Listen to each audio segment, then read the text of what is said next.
Hey everybody, welcome back to another episode of Bayt.com's Career Talk. I'm Hatem HANNOUN. On last week's episode, I took you through some tips on how to bulletproof your cover letter for that 30-second screening that recruiters often do, and how to make sure to get past that. Now on this week's episode, I want to talk to you about the same thing but for CVs. CVs, the essential document that you need that recruiters look for when they're looking to fill in a vacancy. Now at the same time, as many cover letters they get, you can be sure that they get maybe twice or three times as many CVs without cover letters. So a CV is essential for every single candidate.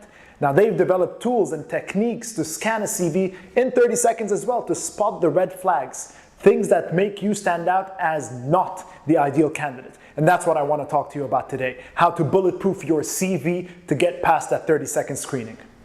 Number one is your CV layout. Now I'm not talking about what fonts to use, what title headings to use, what colors to use. The CV should be consistent in its formatting. It should be clear, it should be easy to read. Avoid any fancy colors or any weird layouts on your CV. It should be straight to the point and give the recruiter exactly what they're looking for. Specifically, three main sections, and that's your career objective, your experience, and your contact information. If a recruiter doesn't easily find any of these 3 points, they'll just move on to the next CV in the pile. After all, they've got a huge inbox full of CVs, so there's no need to invest extra time in your CV specifically trying to figure things out. So just give them what they're looking for immediately.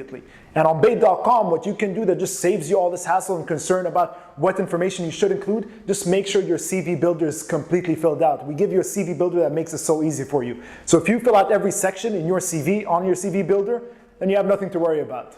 Number two, the career objective. The recruiter is trained to look at a career objective and understand immediately whether your skills, your experience, and your interests in the future align with what they're looking for, align with the job description and the vacancy they're looking to fill. So it's your job to make sure that you write it in a way that communicates that information to the recruiter. In fact, the career objective is so important that I've done a whole episode just on it. And if you've missed it, you can catch it right here. I highly encourage you to watch this episode before writing your career objective and make sure it aligns with what the recruiter is looking for and the job that you're applying to.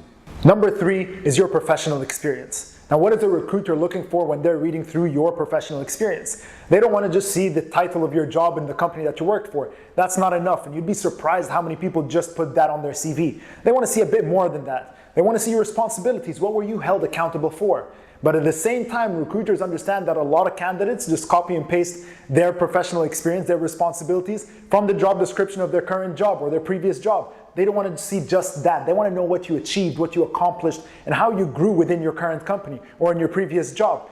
It's easy to do. A lot of times you could just put in numbers. If you're a salesperson, you could just state what your target is and state what you achieved and how often you achieved your target, how often you went above and beyond your target. If you're a marketing person, try to put things into numbers. Whatever your responsibilities were, try to quantify things. Give the recruiter an idea of what your scope of work was like, what kind of workload you had. Put them in your shoes through these numbers. Give them an idea of what you had to manage. If you were responsible for handling customer complaints, how many on average per day did you have to manage or handle? Give them an idea through numbers is the best way to let them know what your work was like. At the same time, mention some achievements. You stepped into the company on this day, you did this and this and that, and what you achieved, were you awarded with anything? Let them know what value you brought to the organization. In a nutshell, that's what they want to know. They want to see the value you brought, not just what you were responsible for. So make sure to have that in your professional experience, but don't write too much. 4 to 5 points is enough. Number four, your technical and soft skills. Now this is your skills section. We want to think of them as technical and soft skills. The technical skills would be more related to programs, softwares that you know how to use. Certain professions like engineers, you might know how to use certain hardwares that you want to list that you're an expert in. At the same time, we want to think of your soft skills, skills that are more related to you as a person. Are you a great communicator, leader, team player, presenter, great at time management, organization? You want to list all these things that align with the job and bring value to that position. But at the same time, at this point, you're just making claims, and a recruiter knows that you're just listing things that you claim to be great at. So it's your responsibility throughout your CV, wherever you can, to show some sort of proof, some evidence, back up these claims. If you said you're great at presentation, show somewhere in your previous work experience or in some project you did at university that you have done some sort of presentation and maybe received some award for it or achieved something through your presentation skills or worked as part of a team. So make these claims. These are essential to list as bullet points. We don't want to write full sentences in your skills section. Make sure they're aligned with the job description, but understand that a recruiter understands that these are just claims at this point. So you need to make sure you back it up somewhere in your CV. Number 5, your education. Now, we all need to list our education in our CVs, but for those of us that have some more work experience, the education doesn't play as big a role or as big as a factor for the recruiter in deciding whether to hire you or not.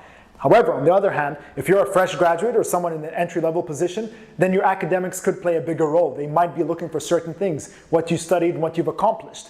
And if you are someone who are still in the entry-level position or looking for an internship and you are relying on your education or your academic background as a big selling point for you, then try to list some of your achievements, what awards you were given, what certificates you were given, what projects you worked on. Let them know that you're interested in growing and developing, what workshops did you attend.